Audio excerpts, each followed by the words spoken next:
పరిశుద్ధ సహోదరి మీకు వందన, పరిశుద్ధ సహోదరుడా మీకు వందన. ఎందుకంటే దేవుడు మనల్ని పరిశుద్ధులుగా చేస్తాడు. దానికి చెప్పగలవా? దేవుడు మనల్ని పరిశుద్ధులుగా చేస్తాడు. స్తోత్రం. హల్లెలూయా, హల్లెలూయా. మాకొక బైబిల్ ట్రైనింగ్లో ఒక మిషనరీ ఒక ఆమె వచ్చేది. ఆమె వచ్చిన వెంటనే క్లాసులో కూర్చొని ఉంటాం. ఆమె వచ్చిన వెంటనే అందరం పైకి లేస్తాం. పైకి లేచిన వెంటనే ఆమె వచ్చింది. వెంటనే వచ్చి పరిశుద్ధ బిడ్డలారా మీకు వందనాలు. ఈ మాట లోక సంబంధం అని ఎవరు అనలేదు. ఒక ప్రభువు నమ్ముకున్న వాళ్ళు మాత్రమే అనగలరు. ఎందుకంటే మనమందరం కూడా పరిశుద్ధులుగా చేయబడ్డాం.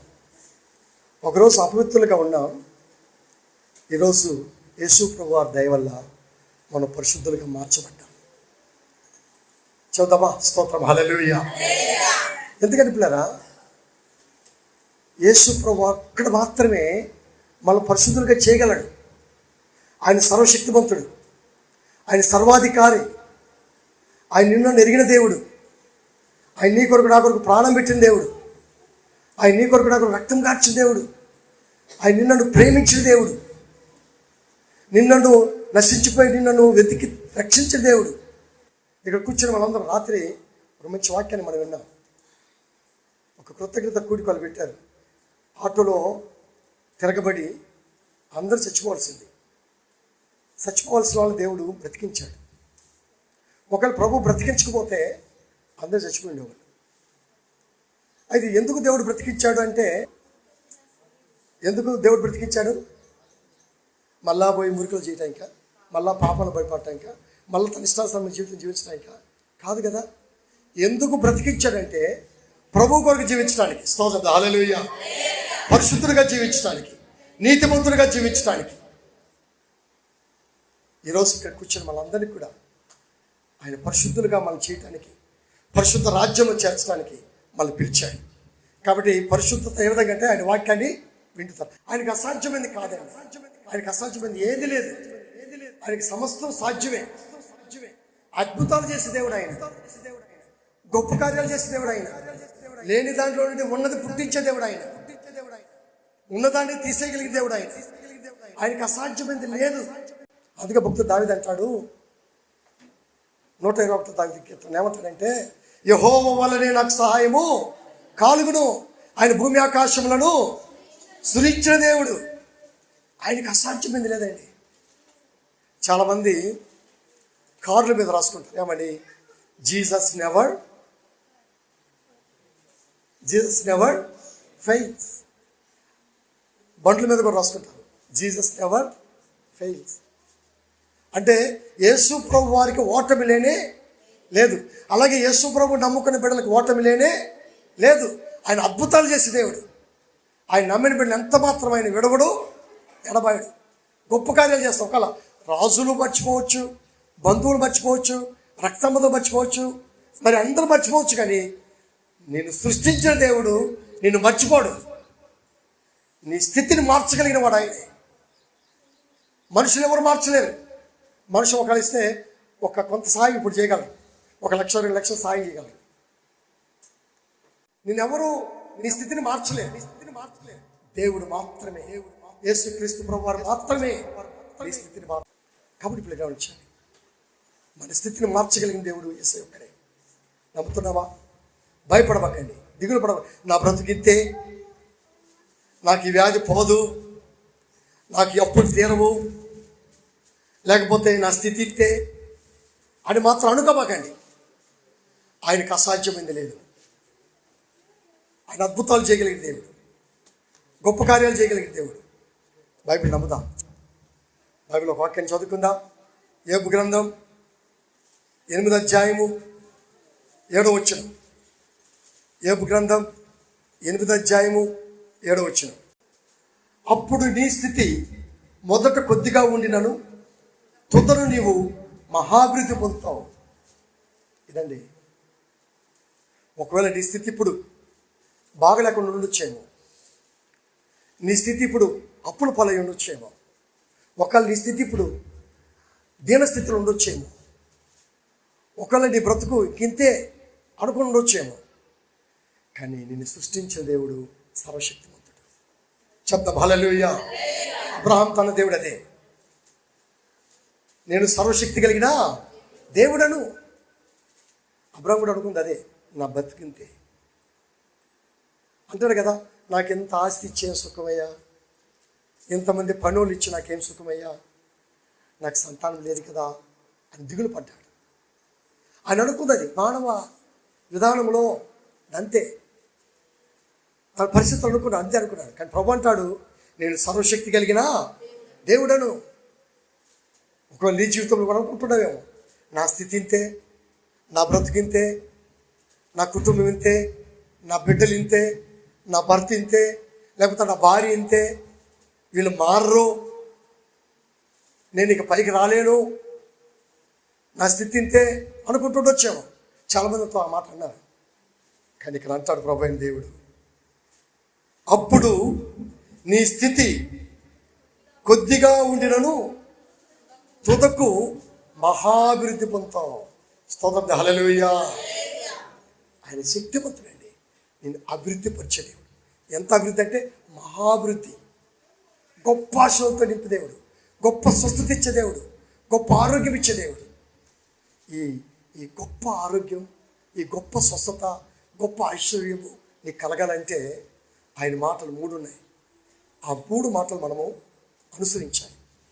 ఈ 3 విధానాలు మనం అనుసరిస్తే నువ్వు గొప్పగా ఆశీర్వదించబడతావు. 1 ఏ గ్రంథం 8వ అధ్యాయము 5వ వచనం చదవండి. నీవు జాగ్రత్తగా దేవుని వెతికిన ఎడల, సర్వశక్తుడకు దేవుడు బతిమాలుకొని ఎడల, నువ్వు పవిత్రుడివై యథార్థవంతుడి ఎడల నిశ్చయముగా ఆయన యందు శ్రద్ధ నిలిపి నీ నీతికి తగినట్లుగా నీ నివాస స్థలములో వర్ధిల్ల చేయును. అప్పుడు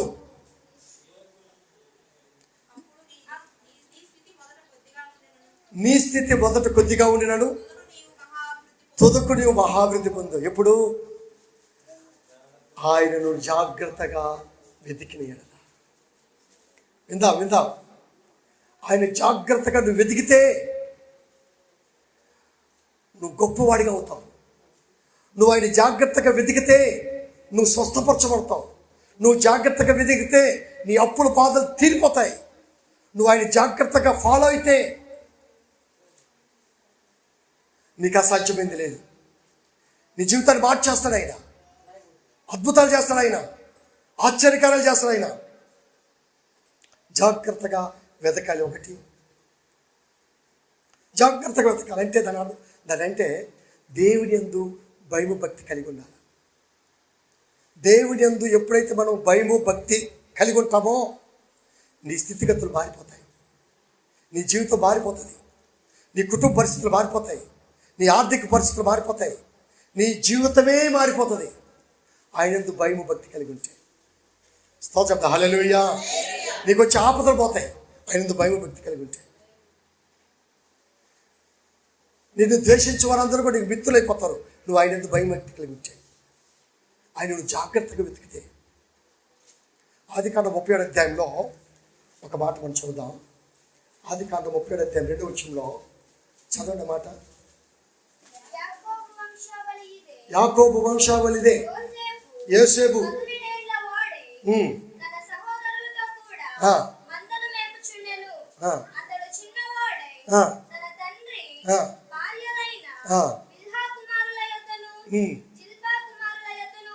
ఉండేను.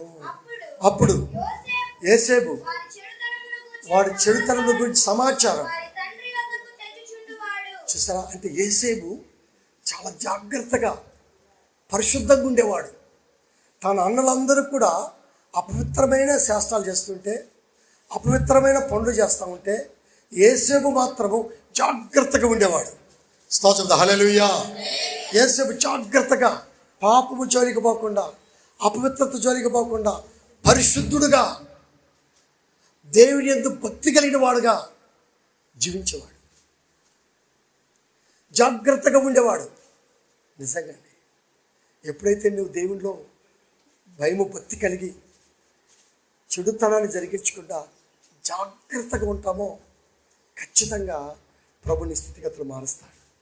చాలామంది బైబిల్లో చూడండి, భక్తి అంటే మనం ఏంటంటే వస్తాము, ప్రార్థనకు వస్తాము, ఏదో కొన్ని మాటలు వింటాము, పాటలు పాడతాము, మళ్ళీ బయటికి వెళ్ళిపోయి మళ్ళీ మన ఇష్టానుసారమైన జీవితం. అది కాదు భక్తి. కష్టం వచ్చినప్పుడు వెంటనే దేవుణ్ణి మర్చిపోతాం. అది కాదు భక్తి. ఏది ఏమైనా సరే, కష్టమైన, నష్టమైన, మరణమైన ప్రభు కొరకు జీవించాలి. అది భక్తి. స్తోత్రం. హల్లెలూయా, హల్లెలూయా. అది భక్తి. బైబిల్లో అందరూ ఆ విధంగానే. దానియేలు ఉన్నారండి, దానియేలు స్నేహితులు ఉన్నారండి. వీళ్ళు ముగ్గురు కూడా రోజుకి ఎన్నిసార్లు ప్రార్థన చేసేవాళ్ళంట? రోజుకి 3 సార్లు ప్రార్థన చేసేవాళ్ళంట. దేవుని మందిరం వైపు చూస్తూ రోజుకు 3 సార్లు ఒక లిస్ట్ పెట్టుకున్నారు, ఒక క్రమం పెట్టుకున్నారు. ఎన్ని వచ్చినా, ఎన్ని పనులున్నా, ఎంత పని ఉన్నా 3 సార్లు ప్రార్థించాలి. ఇది భక్తి. రోజుకు 3 సార్లు ప్రార్థించాలి. 3 సార్లు అండి. అంటే వాళ్ళు పనులు లేవా? వాళ్ళు రాజరికంలో కొలువు చేయట్లేదా? వాళ్ళు 3 సార్లు ప్రభు సన్నిధిలో ప్రార్థన చేసేవాళ్ళు. ఎట్టటి పరిస్థితుల్లో వాళ్ళకి మనలాగా అనుకూలంగా ఉన్నాయా? పరిస్థితులు అనుకూలంగా లేవు. రాజు ఒక పక్క ఏమంటున్నాడు? ఆజ్ఞేశాడు, ఎవరు ఏ దేవుని ఆరాధించకూడదు, ఎవరు ఎవరికి పూజ చేయకూడదు, నేను నిలబెట్టినటువంటి బొమ్మకు మాత్రమే పూజ చేయాలా, అలాగే చేయకపోతే అగ్నిలో వేస్తాను, చంపేస్తాను అంటున్నాడు. కానీ భక్తి పరులు వీళ్ళు ముగ్గురు కూడా దేవుని యందు భక్తి కలిగిన వాళ్ళు, దేవుని యందు నమ్మకం కలిగిన వాళ్ళు, దేవుని యందు విశ్వాసం కలిగిన వాళ్ళు. దేవుడు ఉన్నాడు, ఆయన సమస్తం చూడగలడు, సమస్తం చేయగలడు, ఆయనకు అసాధ్యమైంది లేదు, రాజు కూడా చేసేది ఆయనే అని ఒక గొప్ప విశ్వాసం కలిగిన వాడు దానియేలు. రాజు ఆజ్ఞేశాడు, చాటింపేశాడు. ఇన్ని జరిగిన లోకమంతా కూడా వాళ్ళ దేవతల్ని ఆరాధించకపోయినా దానియేలు మాత్రం రోజుకు 3 సార్లు ప్రభుని ఆరాధించేవాడు, స్తుతించేవాడు. అయితే దేవుని ఆరాధిస్తే ఆయన పరిస్థితి తెలుసు. ఆ రాజుకు తెలిస్తే చంపేస్తాడని భయం, చంపేస్తాడని అందరికి భయం. కానీ దానియేలుకి మాత్రం భయం లేదు. ఆయన ఉన్నాడు. స్తోత్రం, హల్లెలూయా. నా దేవుడు ఉన్నాడు, ఆయన సమస్త సృష్టికర్త, ఆయన సమస్తం చేయగలిగిన వాడు, ఆయనకు అసాధ్యమైనది లేదు. ఆయనే స్తుతించాడు. 3 సార్లు ప్రార్థన చేశాడండి. రోజుకు 3 సార్లు ప్రభుని స్తుతించాడండి. ఈ విషయం ఆ నోట ఈ నోట ఆ నోట పోయి ఎవరికి పోయింది? రాజు దగ్గరికి వెళ్ళిపోయింది. రాజుకి విపరీతమైన కోపం వచ్చింది. నా మాటే కాదంటారా? నా మాటకు లోబడరా? నా అగ్నికి లోబడరా? ఇలాంటి లోబడి వాళ్ళ దేశం ఉండట్లేదు, అగ్నిలో వేయండి అన్నాడు. అగ్నిలో వేయండి. అంతేనండి, అగ్నిలో వేసేసారు. అగ్నిలో వేసాడు. రాజు అంటాడు, నా చేతుల నుంచి మిమ్మల్ని ఎవరు తప్పించగలడు? నేనే రాజును కదా, నా చేతుల నుంచి ఎవరు తప్పించగలరు మిమ్మల్ని? వాళ్ళు అంటారు, రాజా, మమ్మల్ని తప్పించడానికి మా దేవుడు ఉన్నాడు. ఆమేన్, హల్లెలూయా. నీ చేతులు తప్పించడానికి మా దేవుడు ఉన్నాడు. భక్తి ఇది, బలమైన భక్తి. రాజు దగ్గర మా దేవుడు ఉన్నాడు, ఆయన మమ్మల్ని కాపాడుతాడు. ఇదండి భక్తి. తీసుకెళ్ళి వేసేసారు అగ్నిలో. చనిపోయారా? నెవర్. దేవుని యందు భయము భక్తి కలిగిన వారి రోమాన్ని కూడా ఎవరేం చేయలేరు. స్తోత్రం, హల్లెలూయా. నువ్వు దేవుని యందు విశ్వాసము భక్తి కలిగి ఉంటే అగ్ని కూడా ఆరిపోతుంది. ఆ రోజు వాళ్ళకి ఆగిపోయింది. అగ్నిలో వేశారు, అగ్నిలో తిరుగుతున్నారు పిల్లరా. 3 వేస్తే 4గా తిరుగుతారు. రాజు చూస్తాడు, సింహాసనానికి కూర్చొని. రాజు కూడా చూస్తున్నాడు. రాజు చూసి పక్కన అడుగుతున్నాడు, మనం వేసింది 3 కదా, ఏంటి 4 కనపడుతున్నా అక్కడ? రాజు గుండెలు పగిలిపోయినాయి. వీళ్ళు చచ్చిపోలా, అగ్నిలో తిరుగుతున్నారు. రాజు దగ్గరికి వెళ్ళాడు. ఆ అగ్నిగుండానికి తలుపు దగ్గరికి వెళ్ళి, జీవము కలిగిన దేవుని ఆరాధిస్తున్న వాళ్ళారా బయటికి రండి. స్తోత్ర. హల్లెలూయా, హల్లెలూయా. భక్తి అండి.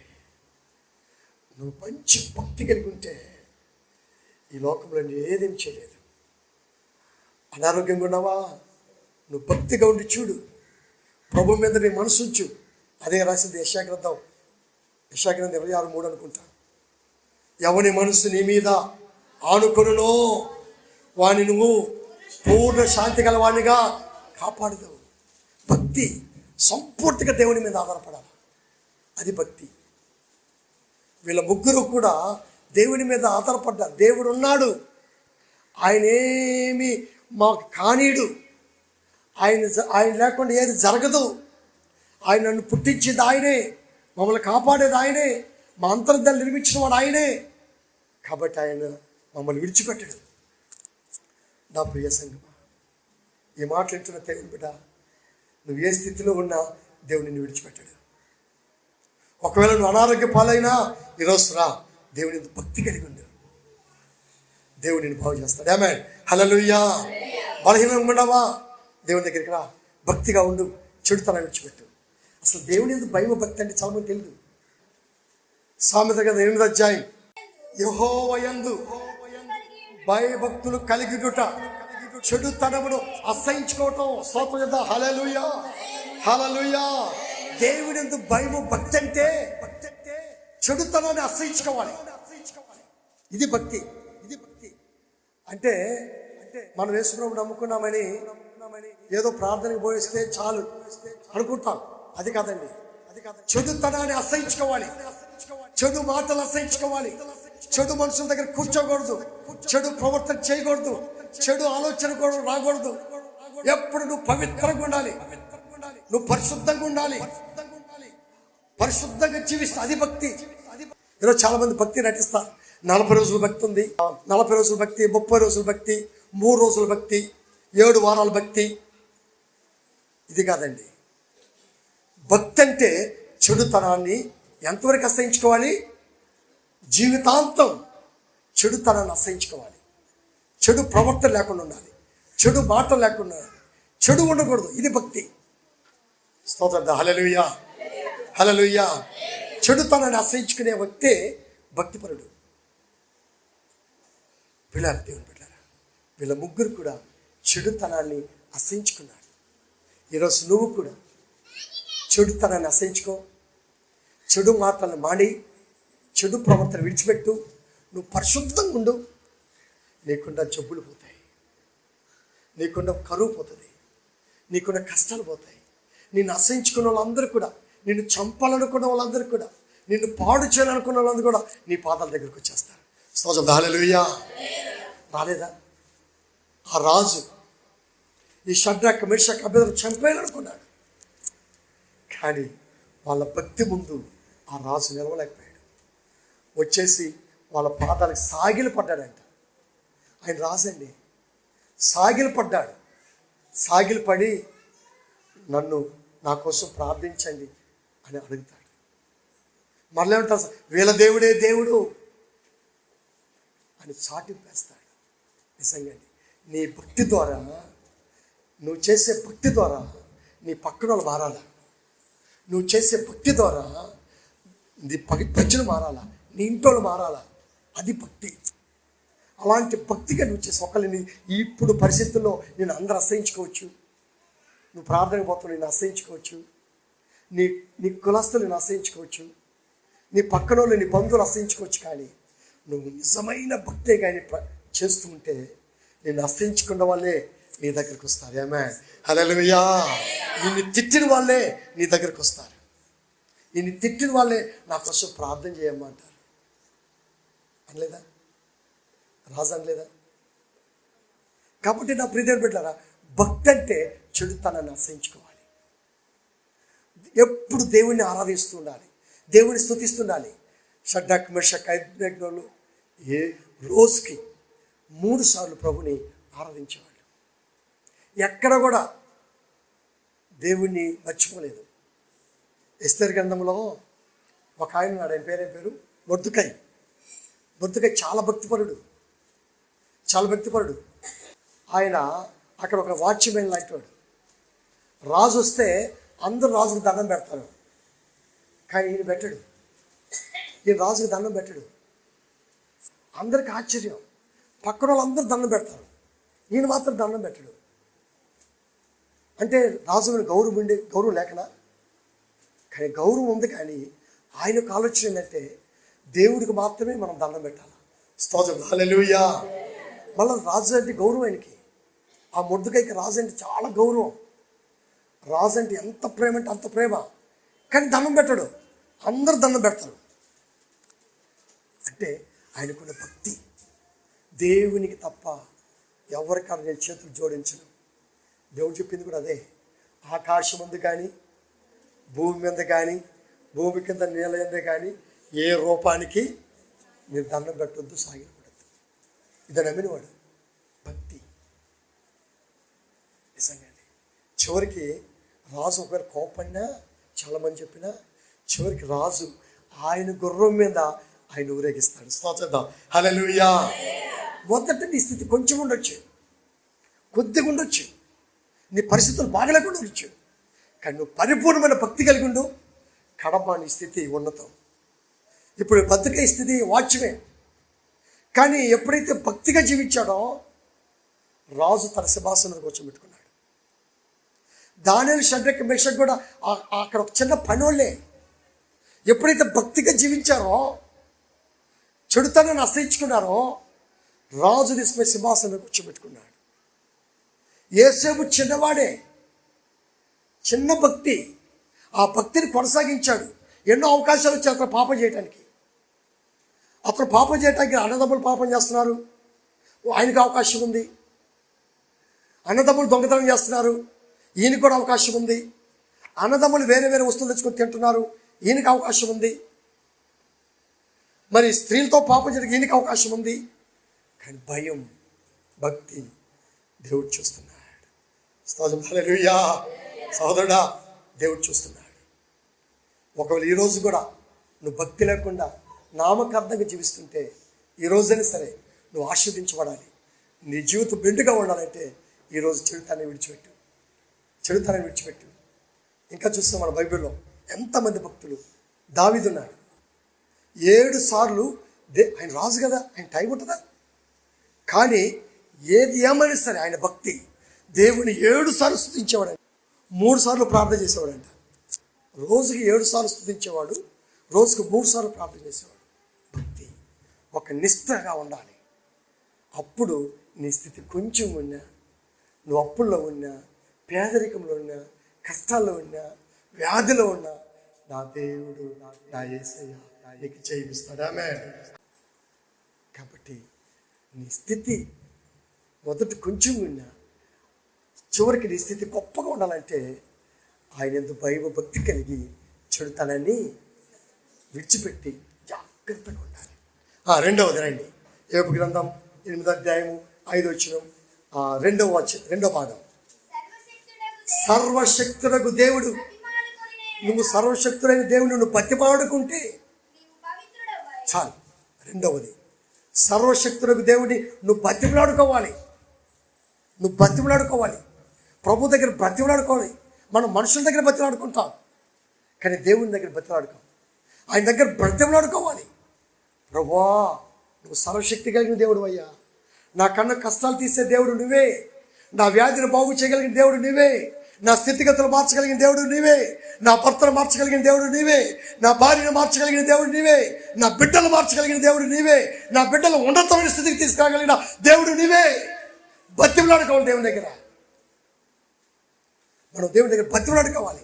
రేయి పగళ్ళు ప్రభు దగ్గర బతిమలాడుకోవాలి. బతిమలాడుకోవడం లేరా బైబిల్లో?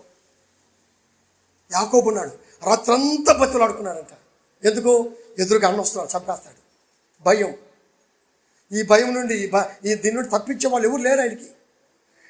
రెబ్బోక వాగు దాటిపోయాడు, పోయి ప్రభు దగ్గర బతిమలాడుకుంటున్నాడు. రాత్రంతా బతిలాడు. దేవుని స్వర వినంతో బతిమలాడి ప్రభు దగ్గర జయం పొందుకున్నాడు. ఆమేన్, హల్లెలూయా. దేవుడు ప్రత్యక్షమయ్యాడు. ఆయనతో మాట్లాడాడు. ఎప్పుడైతే నువ్వు దేవుడి దగ్గర బతిమలాడుకుంటావో, ప్రభువుని బతిమలాడుకుంటావో, ఆయన నీ జీవితాన్ని మార్చేస్తాడు. ఆ పేరు ఆ రోజు యాకోబు అయిన పేరు, మోసగాడనే పేరు. ఎప్పుడైతే దేవుడి సన్నిధిలో బతిమలాడుకున్నాడో ఆయన పేరును మార్చేశాడు. ఇజ్రాయేల్గా మార్చబడ్డాడు. ఆయనకు ఒక రాజ్యాన్ని ఇచ్చాడు దేవుడు. దేవుని దగ్గర బతిమలాడుకోవాలండి. ఏదో తండ్రి దేవుడు అని ఆయన అనుకుంటే కుదరదు. ఆయన దగ్గర బతిమలాడుకోవాలి, రెయ్యింపగలు బతిమలాడుకోవాలి. ఇంకా ఆయన దగ్గర ఎవరు లేరు. ఒక స్త్రీ, కానాను స్త్రీ దేవుని దగ్గర బతిమలాడుకుంది తన కూతురు కోసం. మత్తయి సువార్త 15వ అధ్యాయంలో తన కూతురు కోసం బతిమలాడుకుంది. ప్రభు అంటాడమ్మా, నీ కోసం నేను రాలేదమ్మా అంటాడు. ఇశ్రాయేల్ ప్రజల కోసం అమ్మ వచ్చింది అంటాడు. మరి పిల్లలకి వేయాల్సిన కుక్క పిల్లలకి వేయటం మంచిదా అంటాడు. కానీ ఇన్నిసార్లు అన్నా కూడా ఆమె విడిచిపెట్ల ప్రభుని బతిమలాడుకుంటానే ఉంది. బతిమలాడుకుంది ప్రభు దగ్గర. ఎప్పుడైతే ఆమె బతిమలాడిందో దేవుడు ఆయన చూశాడు. ప్రభు, నీ విశ్వాసం గొప్పది, నీ విశ్వాసం గొప్పది, నీ బిడ్డకి స్వస్థత జరుగుతూ అన్నాడు. స్తోత్రం, హల్లెలూయా. నువ్వు బతిమలాడుకొని చూడు నా ప్రియదేవుని బిడ్డ. ప్రభు దగ్గర రేయి మొదటి జామున నీ బిడ్డల కొరకు బతిమలాడు. రాత్రంతా నీ దేవుడి సన్నిధిలో బతిమలాడు. నీకెప్పుడు సమయం చిక్కినప్పుడు ప్రభు దగ్గర మోకాలేసి బతిమలాడుకొని చూడు, అద్భుతాన్ని చూస్తావు. మొదటి నీ స్థితి కొద్దిగా ఉండొచ్చు, నువ్వు బతిమలాడుకున్న తర్వాత నీ పరిస్థితులు ఉన్నతంగా ఉంటాయి. ఆమేన్, హల్లెలూయా, హల్లెలూయా. బతిమలాడుకోవాలి ప్రభు దగ్గర. బతిమలాడుకుంటావా? మనం మనుషులు బతిమలాడుకుంటాం. మనుషులను బతిమలాడబాకండి, ప్రభువుని దగ్గర బతిమలాడండి. దేవుడు నీకు అన్ని అనుకూలపరుస్తాడు. 8వ అధ్యాయం 5వ వచనం సర్వలో, నీవు పవిత్రుడవై యథార్థవంతుడైన యెడల నిశ్చయముగా ఆయన నీ యందు శ్రద్ధ నిలిపి నీ నీతికి తగినట్లుగా నీ నివాస స్థలములు వర్ధల చేయను. మొదట ఏమవ్వాలి? ఆయన యందు భయము భక్తి కలిగి జాగ్రత్తగా ఆయన వెతకాలి. యోబు గ్రంథం 8వ అధ్యాయము 5వ వచనం, బతిమలాడుకోవాలి. రెండవది. మూడవది ఏం తెలుసా? పవిత్రుడవ్వాలి. స్తోత్రం, హల్లెలూయా. పవిత్రంగా ఉండి ఆయన వెతకాలి, పవిత్రుడిగా ఉండి ఆయన సన్నిధిలో బతిమలాడుకోవాలి, పవిత్రుడవ్వాలి. అక్కడ రాయబడిన మాట అదే, నువ్వు పవిత్రుడవై యథార్థవంతుడైన యెడల నిశ్చయముగా ఆయన నీ యందు శ్రద్ధ నిలిపి నీ నీతికి తగినట్లుగా నీ నివాస స్థలములను వర్ధిల్ల చేయను. స్తోత్రం, హల్లెలూయా. పవిత్రుడవ్వాలి. బైబిల్ చెప్తుంది. రోమీయులకు రాసిన పత్రిక 3:23 వచనంలో, ఏ భేదము లేదు, అందరూ పాపం చేసి దేవుడు అనుగ్రహించి మహిమ పొందలేకపోతున్నారు. అంటే మనుషుడు పవిత్రుడు కాడు. మనుషులు ఎవ్వరు పవిత్రులు కానే కాదు, అందరూ పాపులే. అయితే పవిత్రపరిచే దేవుడు నాడు ఆయనే, యేసు ప్రభువారు. వాళ్ళ పవిత్రపరిచేవాడు ఆయనే. ఈ ప్రపంచంలో ఉన్న అందరూ కూడా ఏదో ఒక పాపాలు పడిపోయిన వాళ్ళే. అందుకే దావీదు అంటాడు, నా తల్లి గర్భంలో నేను పాపినయ్యి అంటాడు. నేను తల్లి గర్భంలోనే నేను పాపినయ్యి అంటాడు. హిస్సోపుతో 2 కడగయ్యి అంటాడు. అంటే పిల్లరా, పవిత్రుడు అవ్వాలి. ఎట్లా అవుతాం? యాగాలు చేస్తే పవిత్రులు అవుతామా? లేకపోతే నేను గంగా నదికి 2 సార్లు పోయాను కాశీకి. గంగా నదిలో ముదిగితే పవిత్రులు అవుతామా? ఆ మురికి అంచుకుంటుంది. తెలుసా మీకు? అది ఎంత మురికి ఉంటుందో తెలుసా? భయంకరం. ఆడ కతువులన్నీ అక్కడే చేస్తారు. కతువులన్నీ చేసి దాంట్లో దూసేస్తారు. అక్కడే అందరిని కాలుస్తారు. ఆ బూడిదంతా దాంట్లో దూసేస్తారు. తర్వాత బతుకులేరా, శవాలు కొట్టుకొస్తూ ఉంటాయి. నేను చూశాను, శవాలు కొట్టుకొస్తూ ఉంటాయి. ఒక పక్క టంటని మునుగుతూ ఉంటారు. ఆ నీళ్ళు తెచ్చుకుంటారు. అంటే నేను వాళ్ళు తప్పనట్లేదు కానీ పిల్లరా, వాళ్ళు భక్తి, అదే భక్తి అనుకుంటున్నారు. అదే భక్తి అనుకుంటున్నారు. నా ప్రభు వాళ్ళు రక్షించుగాక. అది భక్తి కాదండి. భక్తి ఏదంటే నువ్వు పవిత్రుడవ్వాలి, నువ్వు పరిశుద్ధుడవ్వాలి, నువ్వు నీతిమంతుడవ్వాలి. అది భక్తి. అప్పుడు దేవుడిని మొరగాలకిస్తాడు. పవిత్రుడవై అంటే ఎట్లా పవిత్రం అవుతావు? ఎట్లా పవిత్రం అవుతావు? ఎట్లా నీతిమంతులు అవుతావు? మనల్ని పవిత్రపరచడానికే దేవుడే నరుడుగా ఈ లోకానికి వచ్చాడు. దేవుడే నరుడుగా ఈ లోకానికి వచ్చి నీ నా పాపముల కొరకై, నిన్ను పవిత్రుడిగా చేయటానికై, నిన్ను ఆశీర్వదించడానికై ఆయన రక్తాన్ని చిందించాడు. యేసుప్రభు రక్తాన్ని చిందించాడు. నిజంగా ఆయన మనల్ని పవిత్రులుగా చేయటానికి ఆయన స్వరక్తాన్ని పరిశుద్ధమైన రక్తాన్ని, శ్రేష్టమైన రక్తాన్ని చిందించాడు. ఎవరైనా చిందించారా? ఒక్కసారి ఆలోచించండి. మన పాపముల కొరకై ఈ లోకంలో ఉన్న వాళ్ళు ఎవరైనా సరే రక్తాన్ని చిందించారా? ఒకళ్ళు చిందించి ఉండొచ్చేమో కానీ పరిశుద్ధులుగా ఉండి చిందించారా? యేసు ప్రభు వారు మాత్రమే. పుట్టుకలో పాపం లేదు, ఆయన పెరుగుట్లో పాపం లేదు. ఆయన మానవుల కొరకై బలయ్యాడు, రక్తం కార్చాడు.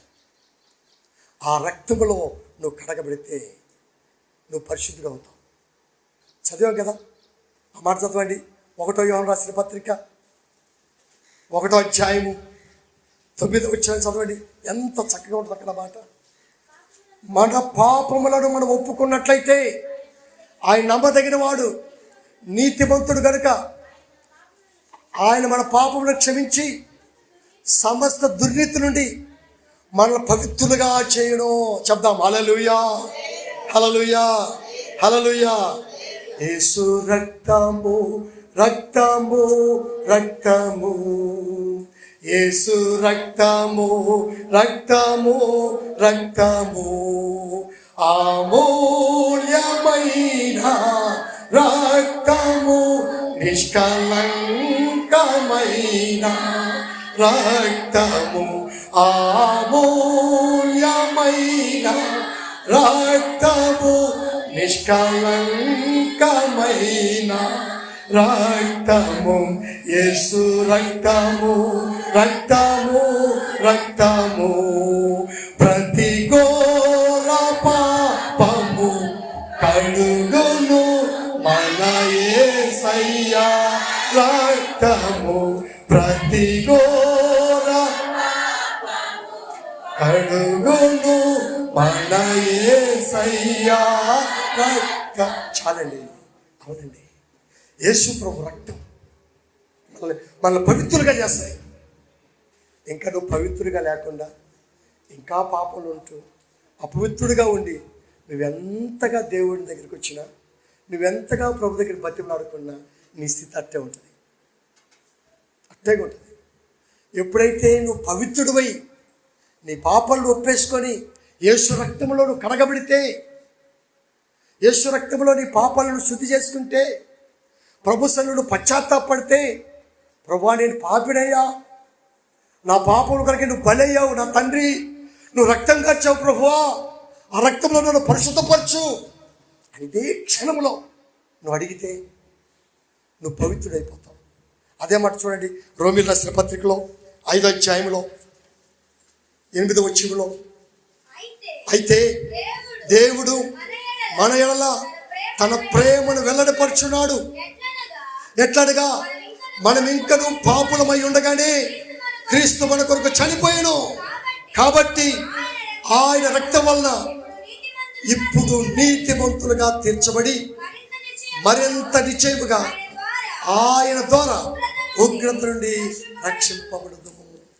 అవునండి, ఇక్కడ కూర్చున్న నా ప్రియ దేవుని సంగమా, దేవుని చేత పిలువబడిన వాళ్ళారా, దేవుడు ఆకర్షించినటువంటి ప్రియ దేవుని బిడ్డలారా, ఈ మైక్ శబ్దం ద్వారా వింటున్న వాళ్ళారా, ఇదిగో వింటున్న ప్రియ దేవుని బిడ్డలారా, ఇదిగో యేసు ప్రభు రక్తం కార్చాడు. అపవిత్రులుగా ఉండకుండా పవిత్రులుగా చేయటానికై ఆయన రక్తాన్ని కార్చాడు. ఆయన రక్తంలో మన పాపాలు ఒప్పుకున్నట్లయితే నువ్వు పవిత్రుడు అవుతావు. నువ్వు పవిత్రుడు అయితే నీ స్థితి ఇప్పుడు కొంచెం ఉన్నా, నువ్వు అనారోగ్యంగా ఉన్నా, నువ్వు భయంకరమైన పరిస్థితులు ఉన్నా, ఎప్పుడైతే నీ పాపలు ఒప్పుకుంటావో తొదకు నువ్వు మహాభివృద్ధి చెందావు. ఏమా హల్లెలూయా. అక్కడ రాబడిన మాట అదే, ఉగ్రత నుండి తప్పించుకుంటావు. నువ్వు పవిత్రుడికి ఏమవుతావంట? ఉగ్రత నుండి తప్పించుకుంటావు.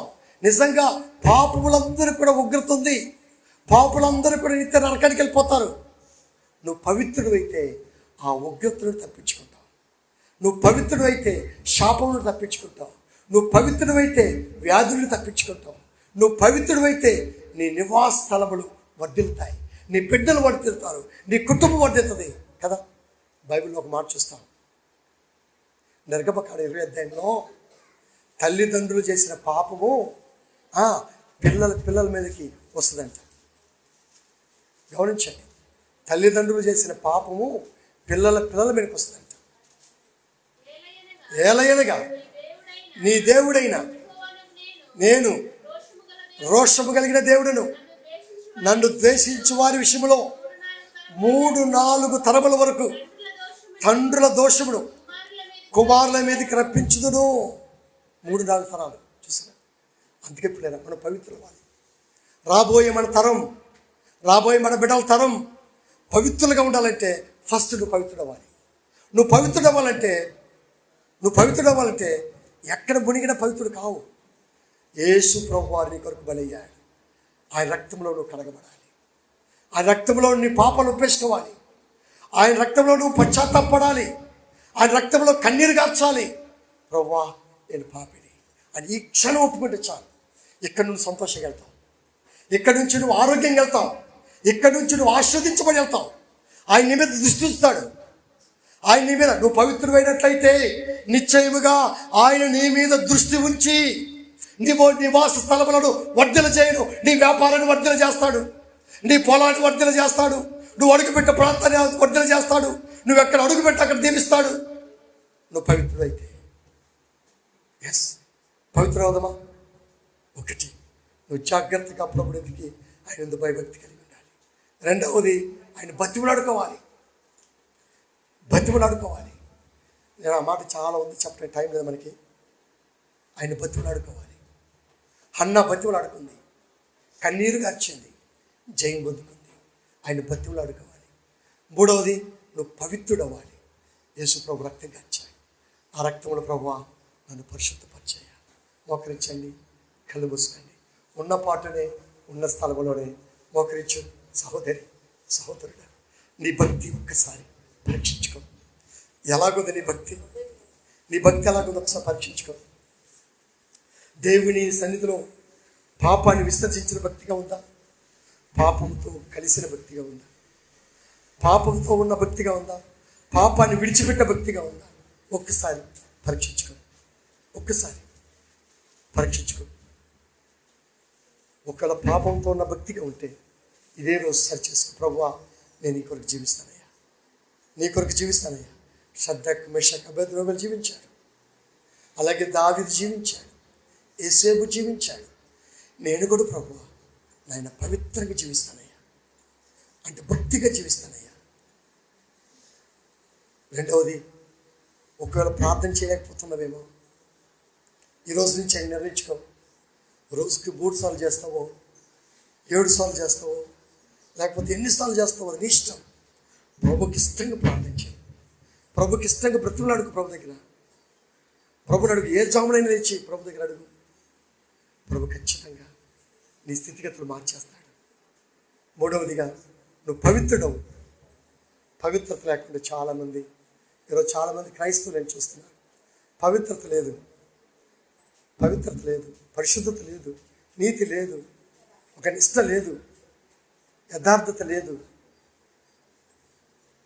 ప్రార్థన చేస్తారు, నా కొరకు బలయ్యారు ప్రభువా, నా కొరకు కలువరి సిలువలో ప్రాణం పోయేంతగా బలయ్యారయ్యా, కడవలు రక్తం పట్టు వరకు నా కొరకు చిందించావు ప్రభువా, నన్ను పవిత్రంగా చేయ. ఈ రోజు నీ స్థితిగతులు మారిపోతాయి. మొదట నీ స్థితి కొంచెముగా ఉండినను తుదను మహాభివృద్ధి చెందుతావు.